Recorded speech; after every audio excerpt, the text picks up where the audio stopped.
आते हैं autonomic nervous system पे। ऑटोनॉमिक नर्वस सिस्टम ये आपका पेरिफेरल नर्वस सिस्टम का सेकंड पार्ट है। Autonomic nervous system that one is जो भी आपकी प्रोसेस ऑटोमेटिकली चल रही है, जो कि आपका not under is your will, यानी इनवॉलेंट्री कह सकते हैं। इनवॉलेंट्री एक्टिविटीज़ में जब आपका पेरिफेरल नर्वस सिस्टम एक्ट करता है तो उसको हम ऑटोनॉमिक नर्वस सिस्टम कहते हैं। ओके, अब इसमें कौन रिस्पॉन्सिबल है? नर्व्स रिस्पॉन्सिबल है और बहुत सारे आपके न्यूरोट्रांसमीटर रिस्पॉन्सिबल हैं। ओके, तो एंड इस सिस्टम को भी दो पार्ट में डिवाइड किया गया है, sympathetic nervous system and parasympathetic nervous system. Autonomic nervous system is further divided in a two part is sympathetic nervous system and parasympathetic nervous system. Okay, and sympathetic nervous system जो आपका है this one, okay, this one responsible for fight and flight mode. Okay, यानी आपको याद होगा मैंने आपको बताया था adrenaline and noradrenaline is your hormones which one responsible fight and flight mode. Okay, तो ये भी आपको पता है एंगर लव इफेक्शन फियर, उसमें ये हार्मोन्स ये जो आपके सॉरी न्यूरोट्रांसमीटर ये जो रिलीज हो रहे हैं ये एक्ट करते हैं। देन सिंपैथेटिक नर्वस सिस्टम आपको पता है कि फाइट एंड फ्लाइट रेस्पॉन्स देता है एंड पैरासिम्पैथेटिक रेस्ट पार्ट है। ओके, यानी कि ये आपका क्या करेगा, सम पार्ट इज कह सकते हैं हम स्टिमुलेट करने का काम कर सकते हैं। ठीक है, ये है आपका एंड डाइजेस्ट कर रहा है, डाइजेशन का काम कर रहा है, तो इसका मतलब ये है कि जितनी भी ग्लैंड है उसके सीक्रेशन को बढ़ाएगा। ठीक है, वैसे तो ये रेस्ट हार्मोन्स हैं, यानी कि वैसे रेस्ट हार्मोन्स का होने का क्या मतलब है कि ये हार्ट रेट को कम करेगा, ब्लड प्रेशर को कम करेगा। ठीक है, यहाँ से आप रेस्ट एंड डाइजेस्ट याद रखेंगे, यहाँ से फाइट एंड फ्लाइट ये अपने दिमाग में रखेंगे तो ये आपको इजीली इसको बता सकते हैं। ओके, तब फाइट एंड फ्लाइट है, इसका मतलब है कि ये ब्लड प्रेशर बढ़ाएगा, आर्टरीज को कंस्ट्रिक्ट करेगा, और यहाँ पे रेस्ट एंड डाइजेस्ट का मतलब है कि ये आपका क्या करेगा, कम करेगा कंटेंट जो कि आपके रिलेटेड है हार्ट से, और बढ़ाएगा सीक्रेशन डाइजेस्टिव ग्लैंड्स का। ओके, तो ये कंटेंट आपको याद रखना है। Fight and flight is under your sympathetic and rest and digest is your under parasympathetic. Okay, यहाँ पे फिर मैंने ये लिखा हुआ भी, rising heart rate, blood vessel constriction, glucose release. Okay, and this one digest the food, क्योंकि सारे ही ग्लैंड के सीक्रेशन को बढ़ाता है parasympathetic nervous system, and expulsion of a waste यानी एक्सक्रीटरी प्रोडक्ट्स को एक्सक्रीशन को इन्हेंस करेगा, and general maintenance, okay, like construction of iris muscles, है ना, and accelerate the peristalsis movement. Okay, तो वन बाय वन देखते हैं, ये एग्जाम्स में आ जाते हैं कि stimulation of perspiration process, this one is under the sympathetic. आपका सिंपैथेटिक ऑटोमेटिक नर्वस सिस्टम है, सिंपैथेटिक सिस्टम है या पैरासिम्पैथेटिक है। ओके, तो आपका क्वेश्चन क्या, इसका आंसर क्या होगा इस क्वेश्चन का, this one is under sympathetic nervous system. एक पॉइंट याद रखेंगे, कुछ एक्सेप्शनल केस है वो मैं यहाँ लिख देती हूँ कि आपका जो स्वेट ग्लैंड है, केराटिनाइज ग्लैंड है जो हेयर से रिलेटेड है ना, क्यूटेनियस लेयर है, उस पे पैरासिम्पैथेटिक के नर्व फाइबर्स नहीं होते हैं।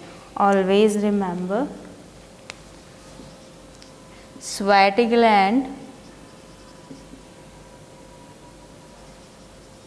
and cutaneous layer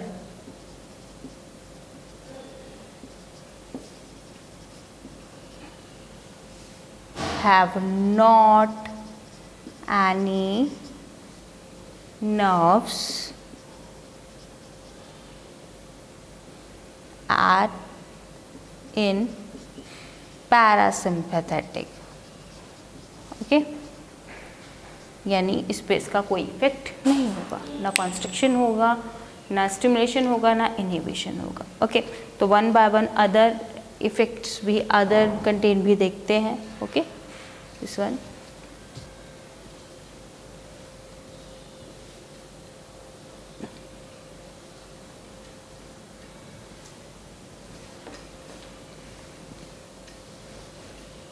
चलिए वन बाय वन आप भी बताते जाएंगे साथ साथ में। ठीक है, ये है आपका स्वेट ग्लैंड।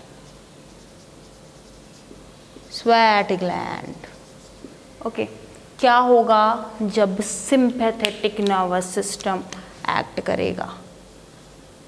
सिंपैथेटिक, एक साइड में लिख रही हूँ मैं, next one is a parasympathetic.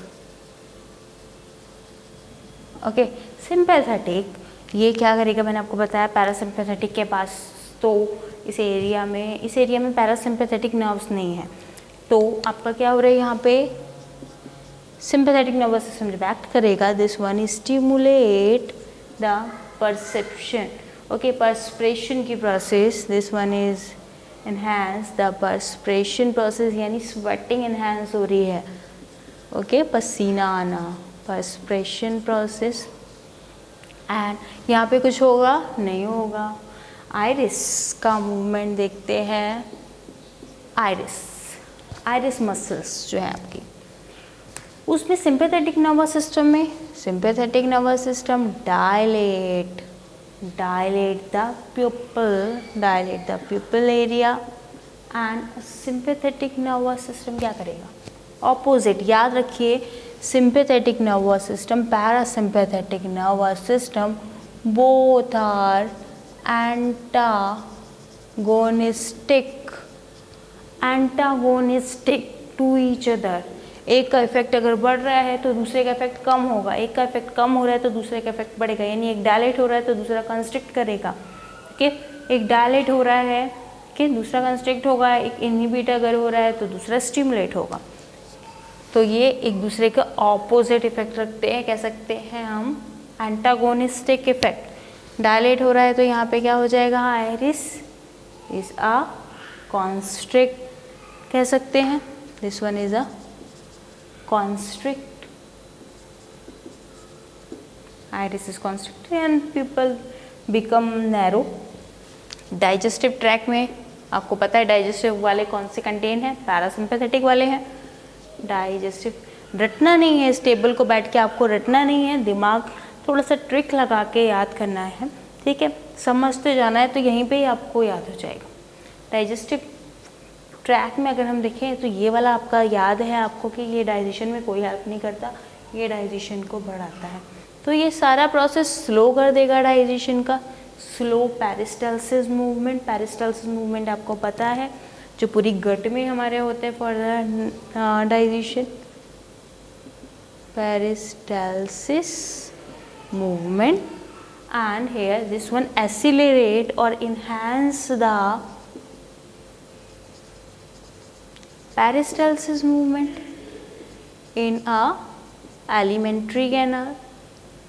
Okay, next one, a salivary gland। देखिए डाइजेशन वाली जितनी भी आती जाएंगी ना, आप हमेशा याद रखना सिंपैथेटिक सबको कम करता है।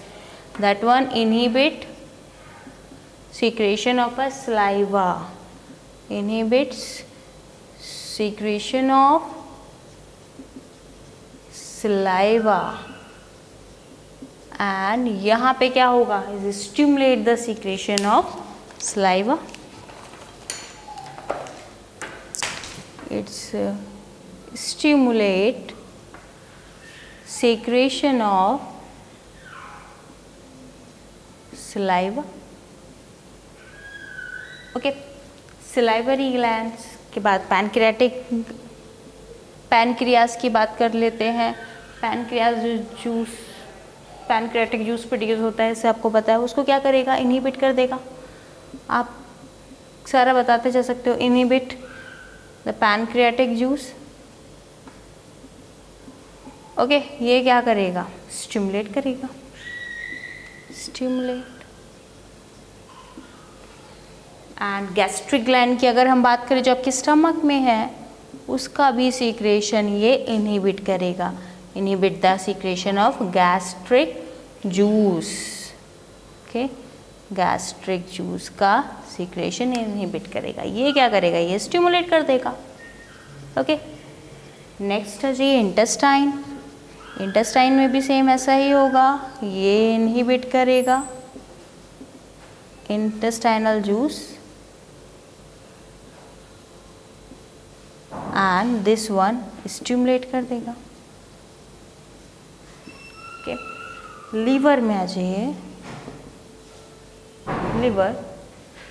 लिवर में भी आपको पता है बाइल का सीक्रेशन करता है लिवर, तो बाइल का सीक्रेशन सिंपैथेटिक नर्वस सिस्टम कम कर देगा and reduce bile. Okay, this one promoter the secretion of bile. Okay, and bronchial muscles जो आपका एयर पासेज कर रहे हैं, है ना, ब्रोंकाइल मसल्स में को वाइडर करने का काम करता है, ये नैरो करने का काम करता है। ओके, ब्रोंकाइल मसल्स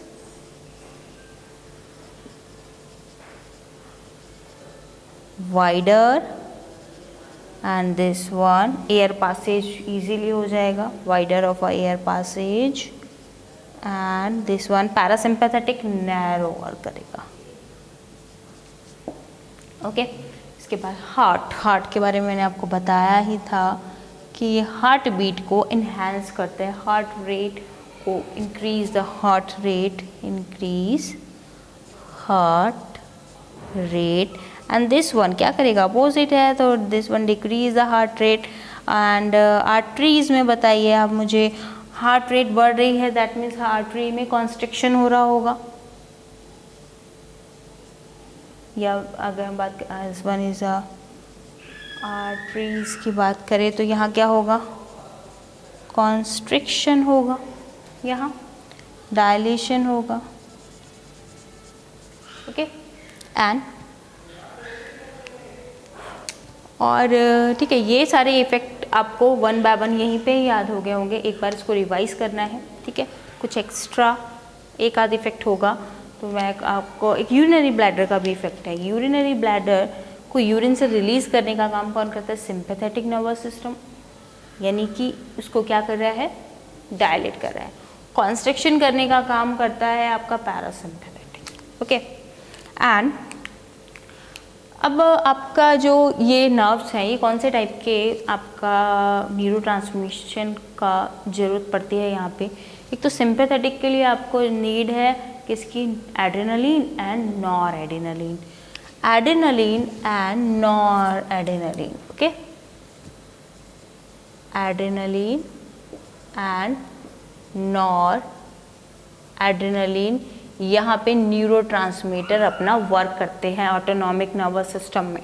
ओके, क्या इन दोनों का इफेक्ट एंटागोनिस्टिक होता है, नो, दोनों एक दूसरे के इफेक्ट को बढ़ाते हैं। Okay, and both are catecholamine, both are the category of catecholamine. Okay, both are catecholamine, दोनों एक दूसरे के इफेक्ट को बढ़ाते हैं। एंड एसिटाइल कोलिन, ये तो आपका प्रेजेंट है, यहीं पे लिखते जाएंगे sympathetic nervous system.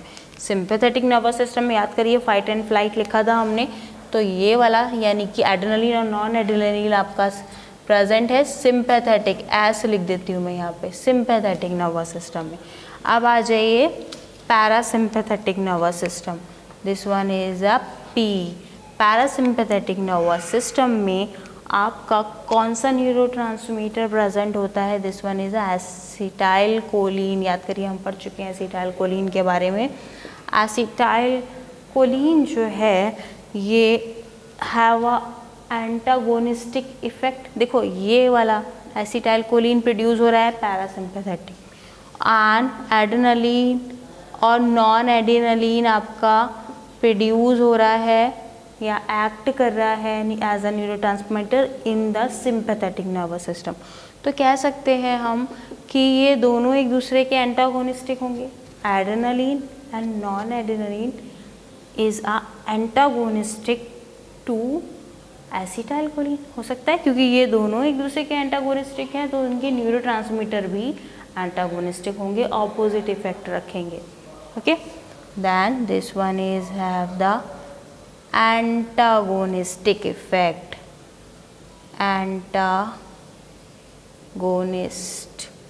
To, okay, ये दोनों आपस में ऑपोजिट इफेक्ट रखते हैं।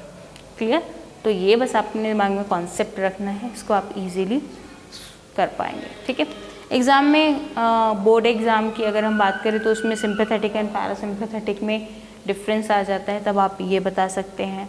ओके, एंड थ्योरी में आप ऑटोनॉमिक नर्वस सिस्टम के बारे में आता है, दोनों के बारे में लिखेंगे, सिंपैथेटिक एंड पैरासिम्पैथेटिक। ओके।